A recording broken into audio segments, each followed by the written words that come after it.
अस्सलाम वालेकुम दोस्तों, क्या हाल है? ठीक हो तो वैसे ठीक है। आज थोड़े वास्ते ਅਸੀਂ ਲੈ ਕੇ ਆਏ ਹਾਂ ਇੱਕ ਬਟਾਲਾ ਥ੍ਰੈਸ਼ਰ ਜੋ ਕਿ ਫਾਰ ਸੇਲ ਹੈ ਤੇ ਜਿਸ ਭਾਈ ਨੇ ਲੈਣਾ ਉਹ ਰਾਬਤਾ ਕਰੇ ਤੇ ਤੁਹਾਨੂੰ ਇਹਦੀ ਮਜ਼ੀਦ ਤਫਸੀਲਾਤ ਦੱਸ ਦਿੰਦੇ ਹਾਂ। ਜਾਲ ਕਾਟਰਾਂ ਨਵੀਆਂ ਲੱਗੀਆਂ ਖੜੀਆਂ ਨੇ, ਪਿਛਲੇ ਸਾਲ ਲਗਾਈਆਂ ਸੀ, ਇੱਕ ਸੀਜ਼ਨ ਚਲੀਆਂ ਖੜੀਆਂ ਨੇ। ਉਸ ਤੋਂ ਬਾਅਦ 4.5 ਫੁੱਟ ਬਾਡੀ, ਡਬਲ 2 ਵੇਟ। मालक का कहना है कि बड़ी ही प्यारी चलत है।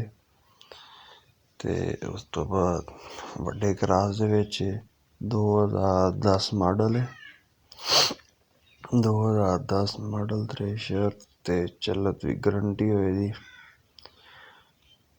उस तो बाद बाकी रंग दी भी साफ सुथरी खड़ी है, बेल्ट वगैरह भी ओके खड़े हैं, सब चीज़।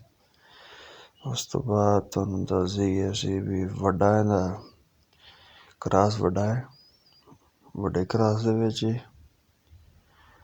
उस बाद गंद वगैरह है ना, इस वास्ते साफ गंदी लग रही, बाकी बहुत साफ सुथरी है। तो बाद जिस भाई ने लेना होवे स्क्रीन ते नंबर है, इस नंबर ते जिस भाई ने थ्रेशर लेनी होवे साडे नाल राबता कर सकदा है। 2021 मॉडल रंग कराई सी, उत्ते 21 मॉडल लिखाया। बाकी वैसे रंग दी साफ सुथरी खड़ी बिल्कुल। बेल्ट वगैरह भी कुछ विच 2 टुटे ने, बाकी ठीक है। जाल शाल हर शे ओके खड़ी है, तूफान नवा कम आ खड़ा बिल्कुल।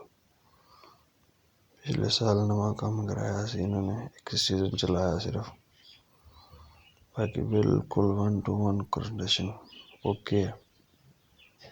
उस तो बाद सारे चैनल सब्सक्राइब करो तो वीडियो लाइक करो लाजमी, तो शेयर भी लाजमी करें